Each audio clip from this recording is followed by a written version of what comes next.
શ્રી ગણેશાય નમઃ. જય શ્રી કૃષ્ણ મિત્રો. કોઈની નિંદા કરવાથી કેવું પાપ લાગે છે એ આપણે આ વાર્તાના માધ્યમથી સાંભળીશું. ઓમ નમો ભગવતે વાસુદેવાય. ઓમ નમઃ શિવાય. પ્રિય ભક્ત મિત્રો, એક સમયની વાત છે જ્યારે દેવી માતા લક્ષ્મીએ ભગવાન શ્રી હરિ વિષ્ણુને કહ્યું કે હે સ્વામી, હું જાણવા માંગુ છું કે નિંદા કરવાવાળી સ્ત્રીને કેવું પાપ લાગે છે. કોઈની નિંદા કરવી અથવા કોઈને કારણ વિનાનું કોઈનું અપમાન કરવું એ કેવું પાપ છે. હે પ્રભુ, શું અસત્ય બોલવાથી પણ શું ધર્મનું પાલન થઈ શકે છે ખરી? તો મિત્રો, ભગવાન શ્રી હરિ હસીને કહે છે, દેવી લક્ષ્મીજીને કહે છે કે આજે તમે અત્યંત મહત્વપૂર્ણ પ્રશ્ન પૂછ્યો છે દેવી લક્ષ્મી, જેમાં સમસ્ત માનવ જાતિનું કલ્યાણ છુપાયું છે. આજે હું તમને આ વિષયમાં એક કથા સંભળાવું છું, જેના સાંભળવા માત્રથી મનુષ્યને નિંદા જેવા મહાપાપથી મુક્તિ મળે છે. હે દેવી લક્ષ્મી, તમે આ કથાને પૂરા ધ્યાનથી સાંભળજો અને આ કથાનો પ્રસાર જરૂર કરજો. તો મા લક્ષ્મી બોલ્યા. મા લક્ષ્મી કહે છે, હે પ્રભુ, જ્ઞાનરૂપી આ પવિત્ર કથાને હું જરૂર સાંભળીશ, અને જે પણ લોકો આ કથાને પૂરા ધ્યાનથી સાંભળશે તેના પર મારી કૃપા દ્રષ્ટિ સદા બની રહેશે. તમે આ પવિત્ર કથાને કહો. મિત્રો, ભગવાન શ્રી હરિ કહે છે કે હે દેવી, તો તમે ધ્યાનથી આ કથાને સાંભળો. પ્રયાગ નગરીના રાજા વિશ્વરથ હતા. તેમનું રાજ્ય ધન ધાન્યથી પરિપૂર્ણ હતું. તે રાજા રોજ તેના દરબારમાં આવેલા ધન, અન્ન, વસ્ત્ર અને સુવર્ણ મુદ્રાઓ તેની પ્રજાજનોને તથા યોગ્ય બ્રાહ્મણોને દાન કરી તેનો આદર સત્કાર કરતા હતા. તેમણે તેના જીવનકાળમાં બહુ બધા પુણ્ય કર્મ કર્યા હતા, જેની પ્રશંસા ત્રણેય લોકમાં થતી હતી. સ્વયં દેવરાજ ઇન્દ્ર પણ તેના પુણ્ય કર્મથી બળતા હતા. તેને ઈર્ષ્યા થતી. દેવી લક્ષ્મી એ રાજા મારા પ્રિય ભક્ત હતા. રાજા દરેક વર્ષે ભાગવત સપ્તાહનું આયોજન કરતા, જે કારણથી બહુ બધા લોકો કથા સાંભળતા, જે કારણથી બધા જ કથા સાંભળનારા સાધુ સંત ઋષિ મુનિઓ એને શુભ આશીર્વાદ આપતા હતા. ભગવાન શ્રી હરિ વિષ્ણુ કહે છે કે દેવી લક્ષ્મી, એક દિવસની વાત છે. રાજા તેના કક્ષમાં બેઠીને કંઈક વિચાર કરી રહ્યા હતા. એ સમયે રાજા એની રાણીને કહે છે કે મહારાણી, બહુ સમયથી મારા મનમાં એક ઈચ્છા છે કે હું મોટા બ્રાહ્મણોને, પંડિતોને, ઋષિમુનિઓને આમંત્રણ આપું અને અન્નદાન કરું અને એને ઘરે હું જમાડું. એમને ભોજન કરાવવાની મારી બહુ ઈચ્છા થઈ છે. તો રાણી બોલી કે મહારાજ, આ તો બહુ સરસ કામ છે, બહુ સરસ ઉત્તમ વિચાર છે તમારો. તમે આ શુભ કાર્યને, આ પુણ્યશાળી કાર્યને બની શકે એટલું જલ્દી પૂરું કરો અને વ્યવસ્થા આનું આયોજન કરો, બ્રાહ્મણો, મુનિઓને, ઋષિમુનિઓને જમાડવાનું. રાજા બોલ્યા, ઠીક છે. એટલે મહારાણીએ કહ્યું, સારું કર્યું, અને હવે તમે આ આયોજન કરો. એટલે રાજા બોલ્યા, ઠીક છે. પછી રાજાએ તેના મંત્રીને બોલાવ્યા અને મંત્રીને કહ્યું કે વિશેષ રૂપથી ઋષિમુનિઓ, મોટા વિદ્વાનો, બ્રાહ્મણો માટે અન્નદાનનું એટલે કે ભોજન બનાવવાનું આયોજન કરો. બહુ બધા ઋષિમુનિઓને, બ્રાહ્મણોને જમાડવાના છે. માટે મંત્રીજી, તમે સારામાં સારો રસોઈયો હોય, જે બહુ ખાસ હોય, પ્રખ્યાત હોય, તો એવો રસોઈયો શોધો અને સારામાં સારી વાનગીઓ, બહુ બધા પકવાનો, સ્વાદિષ્ટ વ્યંજનો બનાવો અને ઋષિમુનિઓને જમાડવાનું આયોજન તમે સંપૂર્ણ પૂરું કરો. બની શકે એટલું જલ્દી કરો. પછી મંત્રીએ રાજાની વાત સાંભળી અને સરસ રસોઈયાને શોધ્યો અને આ બધી બ્રાહ્મણોને જમાડવાનો પ્રબંધ કર્યો. પછી રાજા અને મંત્રીની આજ્ઞા મેળવીને રસોઈયાએ ખુલ્લી જગ્યામાં ખુલ્લા આકાશની જે ભોજન બનાવી વ્યવસ્થા કરી અને મંત્રીને કહ્યું કે હે મંત્રીજી, બહુ બધા લોકો માટે ભોજન બનાવવાનું છે. માટે ભોજન બનાવવા માટે રસોઈ ઘરમાં પૂરતી જગ્યા ન હતી. માટે મેં અહીં ખુલ્લી જગ્યામાં બહાર રસોઈ બનાવવાનું મેં બધું આયોજન કર્યું છે. તો આ ઠીક રહેશે ને?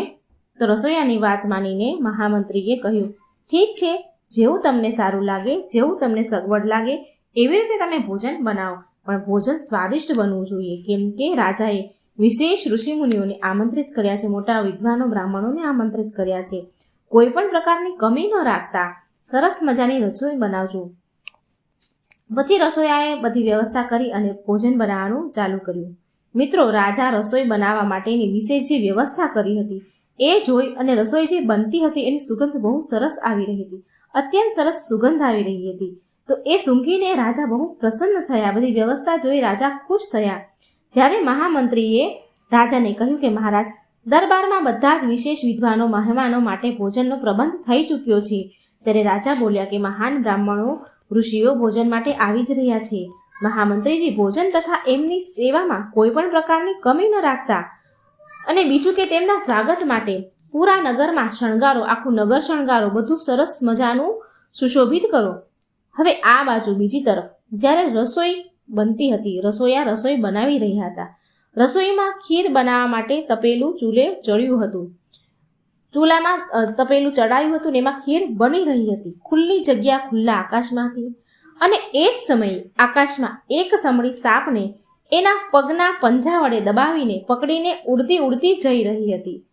અને એ સમડી ઉડતી ઉડતી આકાશમાંથી ત્યાં જઈ રહી હતી જ્યાં નીચે ખીર બની રહી હતી, એની ઉપરથી ઉડી રહી હતી. પણ જ્યારે એ સમડી રસોઈ બનતી હતી ત્યાં ઉપરથી નીકળી તો તેના જે પંજામાં ઝેરીલો સાપ એણે દબાયો હતો, પકડ્યો હતો, તે ઝેરીલા સાપના મોઢામાંથી અમુક ઝેરના ટીપા પડ્યા અને સંજોગવશ નીચે બનતી ખીરમાં એ ઝેરના ટીપા પડી ગયા. અને આ વાતની કોઈને ખબર હતી નહીં. એ ઝેરવાળી ખીર થઈ ગઈ. એ ખીરની અંદર ઝેર ભળી ગયું. કોઈ આ વાતથી જાણતું નહોતું, બધા જ અજાણ હતા. હવે એ ઝેરવાળી ખીર થોડી વારમાં પાકીને તૈયાર થઈ ગઈ, બની ગઈ. પછી થોડી વારમાં જે બ્રાહ્મણો ઋષિમુનિઓ જમવાનું આમંત્રણ જેને આપ્યું હતું એ બધા આવ્યા જમવા માટે. તો રાજાના દરબારમાં આવ્યા ત્યારે સ્વયં રાજાએ તેમનું સ્વાગત કર્યું, તેમના પગ ધોયા અને આસન, ઉત્તમ આસન આપીને ભોજન કરવા માટે બેસાડ્યા. સ્વયં રાજાએ અને તેમના માણસોએ એમના હાથોથી ઋષિમુનિઓને, બ્રાહ્મણોને ખીર પીરસી અને બધા આનંદથી ભોજન કરી રહ્યા હતા. ખૂબ ખુશ થઈ રહ્યા હતા આવી સરસ રસોઈ જમીને. પણ બન્યું એવું કે થોડી વારમાં બધાને ભોજન કરતાં કરતાં ચક્કર આવવા લાગ્યા અને એ બધા એ સમયે ભોજન કરતાં કરતાં ત્યાં જ ઢળી પડ્યા અને જોતામાં તો મૃત્યુ પામ્યા. હવે તે રાજાની નજર સામે જ બધા લોકોનું મૃત્યુ થયું, બધાએ પ્રાણ ત્યાગી દીધા. આ જોઈને તો રાજા તો એને તો થોડી વાર ભાન જ ના રહ્યું. આ શુભ અવસર પર આવું વિઘ્ન જોઈને રાજાને તો ઊંડો આઘાત લાગ્યો. તેમણે તરત જ તેમના સેવકોને કહીને એ બધું જ ભોજન ફેંકાવી દીધું અને એના મહેલમાં બ્રાહ્મણોનું અકાળ મૃત્યુ થયું. આટલા બધા ઋષિ મુનિઓ બ્રાહ્મણોનું મૃત્યુ થયું એટલે આ ઘટનાથી રાજા અત્યંત દુઃખી થયા, એને આઘાત પડી ગયો. એટલે રાજા આમ વિચાર કર્યો કે મારા મહેલમાં આટલા બધા બ્રાહ્મણોની, મુનિઓની હત્યા થઈ છે. આમ વિચાર કરી રાજા એવો વિચાર કરે છે કે હવે મને તો ઘોર બ્રહ્મ હત્યાનું પાપ લાગશે. મેં આટલા બધા, મારા કારણે આટલા લોકો મર્યા, જેના કારણે મને જન્માંતર સુધી મુક્તિ નહીં મળે.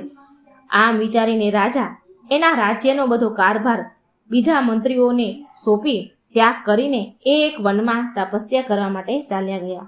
મિત્રો, ભગવાન શ્રી હરિ વિષ્ણુ કહે છે કે દેવી લક્ષ્મી એ બધા જ ઋષિ મુનિઓની આત્મા જ્યારે ધર્મરાજાના દરબારમાં ગઈ તો બધાને ધર્મરાજાએ એમના કર્મો અનુસાર અલગ અલગ લોકમાં મોકલ્યા.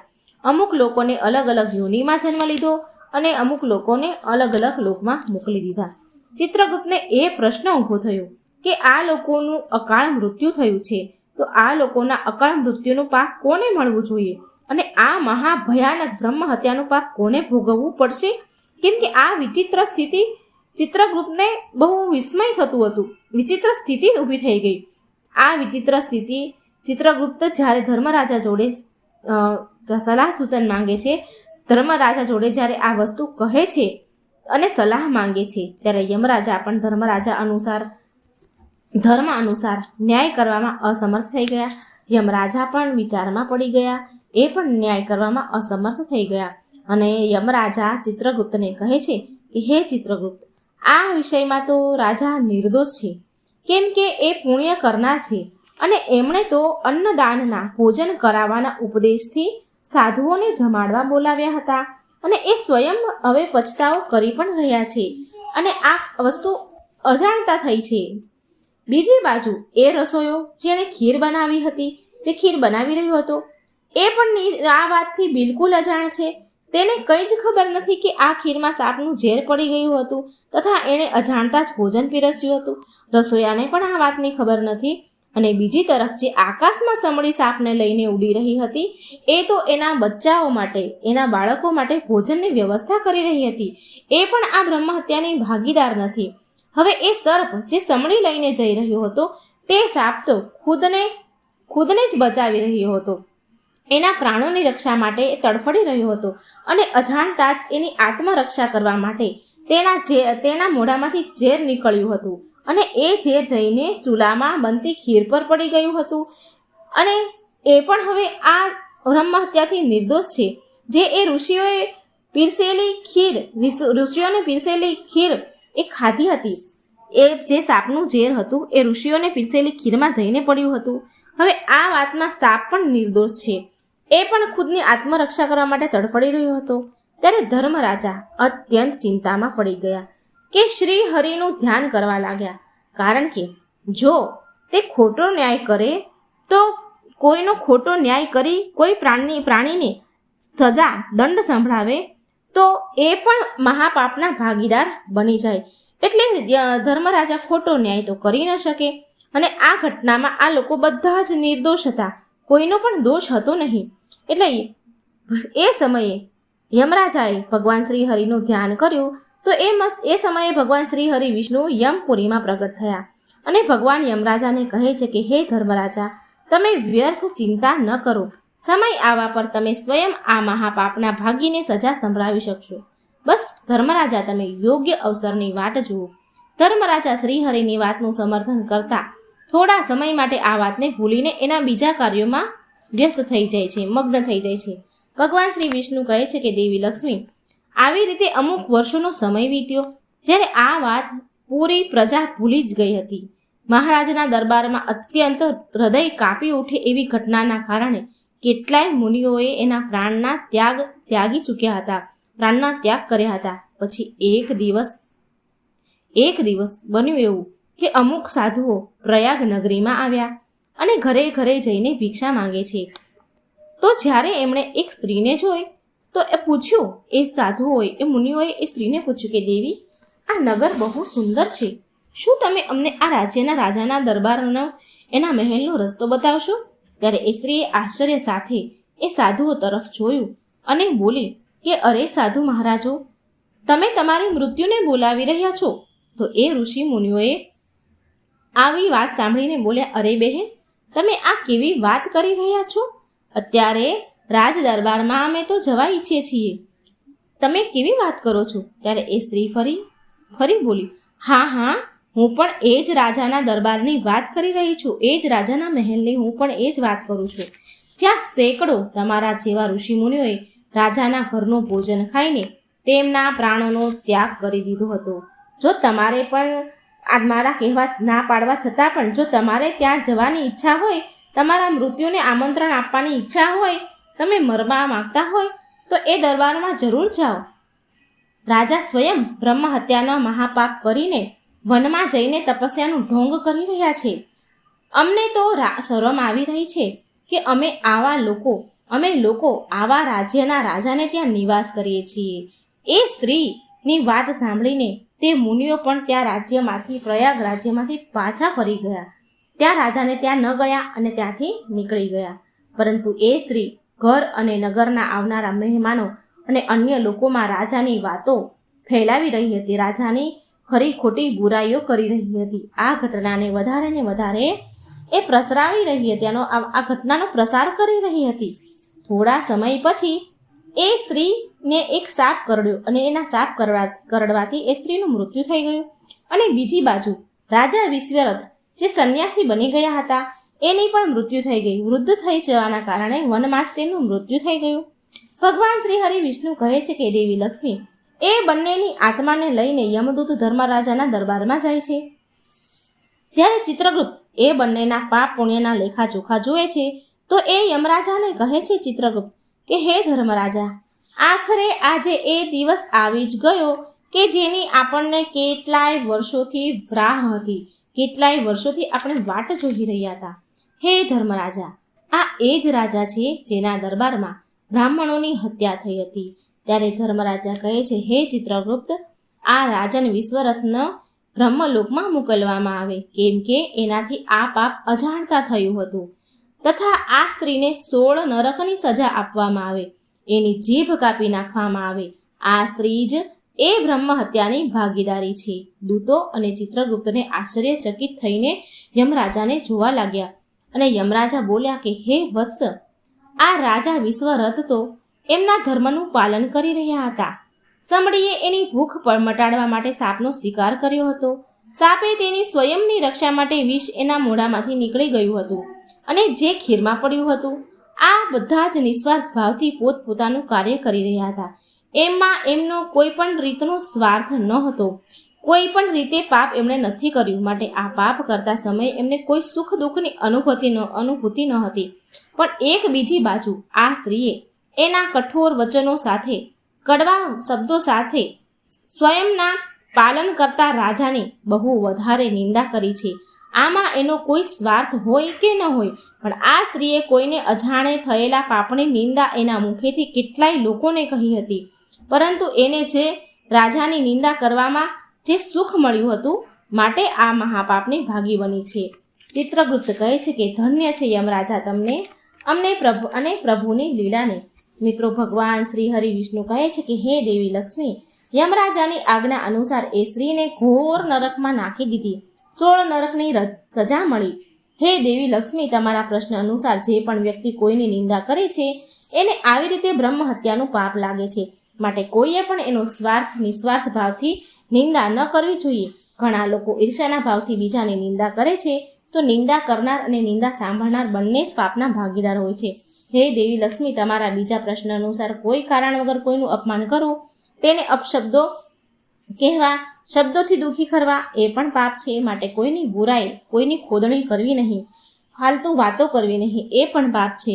મન, વચન અને કર્મથી કોઈને દુઃખ પહોંચાડવું એ પણ પાપ છે. તમારા ત્રીજા પ્રશ્ન અનુસાર કોઈ મનુષ્યના અસત્ય બોલવાથી ધર્મનું પાલન નથી થતું. સત્ય બોલવાથી મન શાંત રહે છે અને મુશ્કેલીઓ દૂર થાય છે. સાચું બોલનાર વ્યક્તિ એના ગુસ્સા પર નિયંત્રણ કરી શકે છે, ક્રોધ પર કાબૂ મેળવી શકે છે અને એના જીવનમાં હંમેશા શાંતિ બની રહે છે. અને સત્ય એક એવી વસ્તુ છે જેનાથી વ્યક્તિ દુનિયાના બધા જ કામોમાં સફળતા મેળવી શકે છે. ખોટું બોલવાની આદત માત્ર નૈતિકતાનું પતન નથી, પણ માનસિક અને શારીરિક રીતે પણ નુકસાનદાયક છે. આ કથા સાંભળીને મા લક્ષ્મી બોલ્યા, ધન્ય છો પ્રભુ તમે અને તમારી લીલા. તમે મારા મનની બધી શંકાઓ દૂર કરી મારું મન શાંત થયું. તો મિત્રો, હું આશા રાખું છું કે તમને આ કથા ખૂબ સારી લાગી હશે. તો વિડીયોને લાઈક કરજો, શેર કરજો અને ભગવાનની કથાઓ માટે સાંભળવા માટે આ ચેનલને સબસ્ક્રાઈબ કરવાનું ભૂલશો નહીં. જય શ્રી કૃષ્ણ. રાધે રાધે. Thank you.